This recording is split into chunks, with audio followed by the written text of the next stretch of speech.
Hi, எல்லோருக்கும் வணக்கம். Bigg Boss season 8 Tamil. So இந்த வீடியோவில் நம்ம நேற்று லைவ் ஸ்ட்ரீமில் நடந்த விஷயங்கள் பற்றி டிஸ்கஸ் பண்ண போகிறோம். அது மட்டும் இல்லாமல் எவிக்ஷன் ஸ்டேட்டஸ் வந்து பார்த்தீங்கன்னா வந்திருக்கு, ரொம்ப ஷாக்கிங்கானது, அதையும் பார்க்க போகிறோம். அடுத்து ரொம்ப முக்கியமான அப்டேட்டு, சௌந்தர்யாவுடைய அந்த ரோஸ்ட் இருக்குல்ல, அது வந்து வீக்கெண்டில் அவங்களுக்கு வந்து பேக் ஃபயர் ஆகுமா இல்லை கரெக்டாக இருக்குமா அப்படிங்கிறத பற்றி இந்த வீடியோவில் பார்க்க போகிறோம். ஸோ வீடியோவில் போகிறதுக்கு முன்னாடி நம்ம சேனலுக்கு நீங்கள் புதுசாக இருந்தீங்கன்னா கண்டிப்பாக சப்ஸ்கிரைப் பண்ணிக்கோங்க, வீடியோ மறக்காமல் ஒரு லைக் பண்ணிக்கோங்க. இப்போ நம்ம வீடியோக்குள்ளே போகலாம். ஸோ பிக் பாஸில் 24/7 லைவ் ஸ்ட்ரீமிங்கில் வந்து பார்த்தீங்க அப்படின்னா ஒரு 2 முக்கியமான விஷயம் நடந்துச்சு.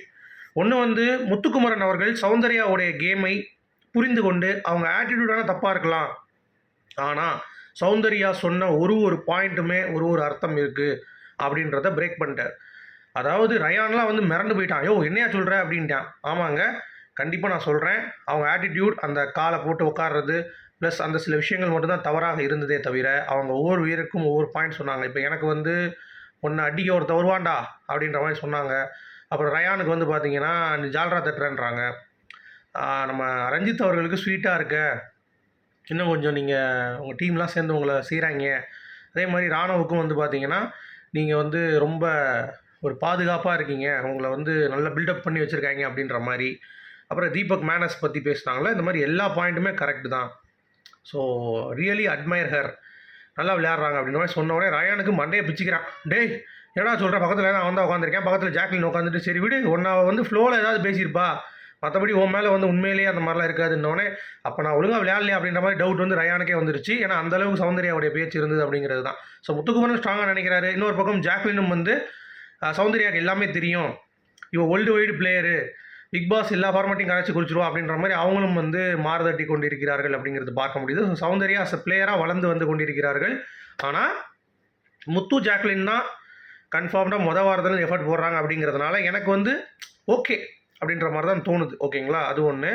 அடுத்து நைட்டில் வந்து பார்த்தீங்கன்னா ஜெஃப்ரி அண்ட் சௌந்தர்யா இவங்க 2 பேரும் வந்து ஃப்ரெண்ட்ஷிப் அப்படின்னு சொல்லிட்டு பண்ணுற சில விஷயங்கள்லாம் வந்து நிஜமாகவே மூஞ்ச எங்கே போய் வச்சுக்கிறதுன்னு தெரில. ஏன்னா அவ்வளோ கேவலமாக இருக்குது. அவன் என்னடான்னா சௌந்தர்யா நிற்கிறான், மேலே ஏறிக்கிறான், அப்படியே வந்து தோள்பட்டில் ஏறி போயிட்டுருக்காங்க, அவன் தோள்பட்டில் கை வச்சுக்கிறான், அப்புறம் மடியில் படுத்துக்கிறான். விட்டா வந்து பார்த்தீங்கன்னா என்ன வேணாலும் பண்ணுவாங்க போல தெரியுது. கேட்டால் ஃப்ரெண்டுன்றாங்க. ஃப்ரெண்டுக்கு இவ்வளோ ஸ்பேஸ் அப்படிங்கிறது வந்து பார்த்தீங்க அப்படின்னா ரொம்ப அதிகமாக இருக்குது, பார்க்கும் பொழுது.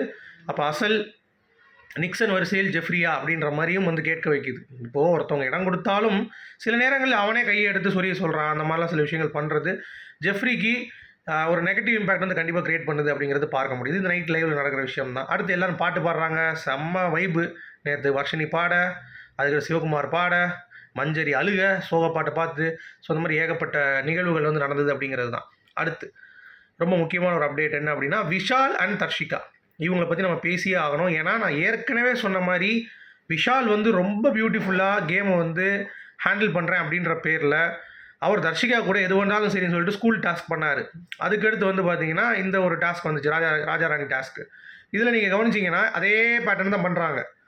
கொஞ்சம் வயசானவங்க லவ் பண்ணுற மாதிரி பண்ணுறாங்க, அது ஸ்கூலில் லவ் பண்ணுற மாதிரி பண்ணுறாங்க, அவ்வளோதான் வித்தியாசம். இதை சௌந்தர்யா ரொம்ப பியூட்டிஃபுல்லாக சொன்னாங்க. ஏங்க அவங்க பண்ணதுப்போ ஸ்கூல் டாஸ்க் ஓகேவாக இருந்துச்சு, பட் இந்த டாஸ்க் பண்ணும்போது கொஞ்சம் இரிட்டேட்டாக இருந்துச்சு அப்படின்ற மாதிரி சொன்னாங்கல்ல. ஆனால் அதுங்க இதையும் தாண்டி ஒரு விஷயம் பண்ணிட்டாங்க. நீங்கள் சொன்னால் நம்புவீங்களா? என்ன நடந்துச்சு தெரியுமா? ஆக்சுவலாக ஊட்டி விட்றது என்ன, டாஸ்க்கு தாண்டி அவங்க திருப்பி ஊட்டி விட்றது என்ன, ரூல் பிரேக் பண்ணி ஊட்டி விட்டது என்ன, கேஸ் வந்து ஆஃப் ஆகிடுச்சு, உங்களுக்கு தெரியும். அது மட்டும் இல்லாமல் இன்றைக்கி கூட நைட் வந்து பார்த்திங்கன்னா ஊட்டி விட்டுட்டு இருந்தாங்க விஷாலுக்கு. ஸோ அந்தளவுக்கு அவ்வளவு லவ் நம்ம தர்ஷிகாவுக்கு அப்படிங்கிறது பார்க்க முடியுது. என்னம்மா நீ இப்படி பண்ணுறியம்மா அப்படின்ற மாதிரி தான் இருக்குது, சரியா? ஸோ அதை கொஞ்சம் அவங்க எடுத்து விட்டுட்டு ஒரு இண்டிவிஜுவல் பிளேயை நோக்கி 2 பேருமே நகரணும். ஏன்னா விஷாலும் சேஃப் கேம் ஆடிட்டு இருக்கான், ஒரு பக்கம் தர்ஷிகா வந்து பார்த்திங்கன்னா சேஃப் கேம் ஆடிட்டு இருக்காங்க. ஸோ அவங்க வந்து இந்த மாதிரி ஒரு லவ் ட்ராக் எடுத்துகிட்டா நம்ம ஜாலியாக போயிடலாம், அமீர் பாவனி மாதிரி கடைசி வரைக்கும் வந்துடலாம், இல்லை அடுத்து இன்னொரு லவ் பண்ணாங்கல்ல ஓவியாரம் மாதிரி கடைசி வரைக்கும் வந்துடலாம் அப்படின்ற மாதிரி ஒரு பிளான் பண்ணுறாங்களாங்கிறது தெரியல. பட் அது அப்படி இருந்தால் இந்த வட்டம் வந்து பேக் ஃபயர் தான் ஆகும், அது மக்கள் வந்து விரும்பலை.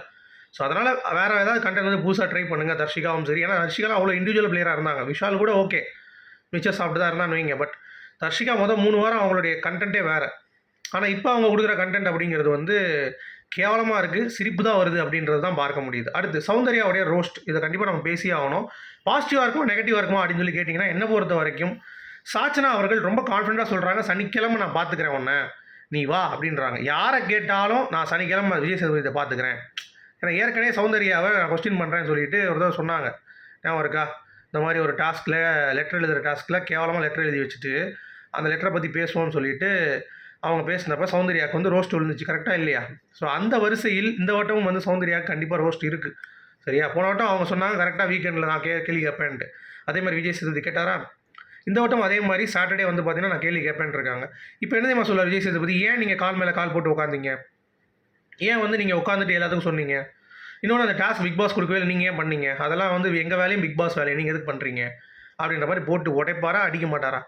நீங்களே சொல்லுங்கள் கைஸ். ஸோ அப்படி இருக்கும் பொழுது கண்டிப்பாக அது வந்து பேக் ஃபயர் தான் ஆகும் அப்படிங்கிறது தான். ஸோ சாச்சனா இந்த இடத்தில் கிரிமினலாக ஒரு விஷயம் பண்ணுறாங்க அப்படிங்கிறது பார்க்க முடியுது. அப்போ எதுனாலும் சரி சாச்சனா கிட்ட வந்து ஐயோ விஜய் சேதுபதி வந்து அடிப்பாரே அப்படின்னு சொல்லிட்டு அவங்க சாச்சனாவோட வந்து படுத்த மாட்டாங்க. அப்போ அது எப்படிங்க வந்து ஃபேர் கேம் ஆகும்?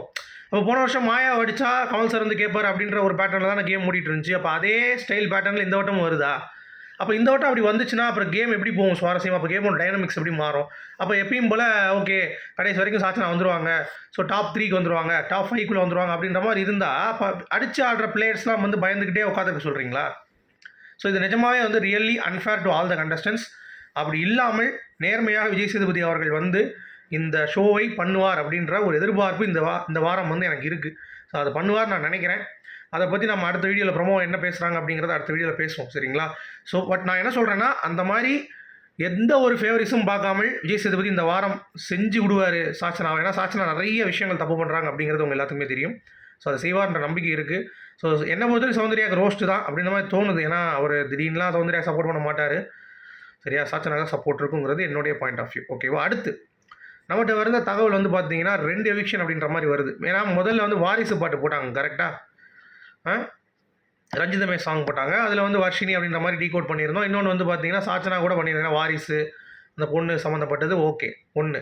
இன்னொன்று வந்து யாருங்கிறப்ப தர்ஷிகா இந்த ப்ரொமோ சாங் இன்றைக்கி ஈவினிங் சாங்கில் வந்து பார்த்தீங்கன்னா நேற்று ஈவினிங் சாங்கில் வந்து பார்த்தீங்கன்னா சாங் போட்டாங்க. அதில் வந்து 2 பொண்ணுங்க அப்படின்ற மாதிரி வரும். ஸோ அப்படி வந்து தர்ஷிகா அப்படின்றது தெரிஞ்சிருச்சு. ஸோ 2 எவிக்ஷன் இந்த வாரம் இருக்குமான்னு கேட்டிங்கன்னா பாசிபிள் இருக்கான்னு கேட்டிங்கன்னா கண்டிப்பாக இருக்குது. ஏன்னா உள்ளே வந்து பார்த்தீங்கன்னா 18-17 பேர் இருக்காங்க. ஸோ இனிமேல் வாரங்கள் வந்து 10 வாரங்கள் தான் இருக்குது. அப்படிங்கிறப்ப 5 பேர் டாப் 5ல் இருந்தாலும் 7 பேர் தான் தூக்க முடியும். 7 வாரங்கள் இருக்குது. சரிங்களா? 7 பேர் தான் தூக்க முடியும். அப்படி இருக்கிறப்ப 10 பேர் எப்படி தூக்குவாங்க? அப்போது 3 வாரம் வந்து டபுள் எவிக்ஷன் பண்ணணும். ஸோ இந்த வாரத்துலேருந்து ஆரம்பித்தா தான் கரெக்டாக இருக்கும். இந்த வாரம் 1, அப்புறம் 70 நாள் 1, அப்புறம் 80 நாள் 1 அப்படின்ற மாதிரி 10 நாள் கேப்பில் வந்து ஒரு வாரம் விட்டு 2 சோழியை முடிச்சிடலாம் அப்படின்ற மாதிரி பிளான் பண்ணுவாங்கன்னு நினைக்கிறேன். ஸோ அப்படி இருக்கும் பொழுது இந்த வாரம் டபுள் எவிக்ஷனாக இருந்தால் நல்லாயிருக்கும் அப்படின்ற மாதிரி தோணுது.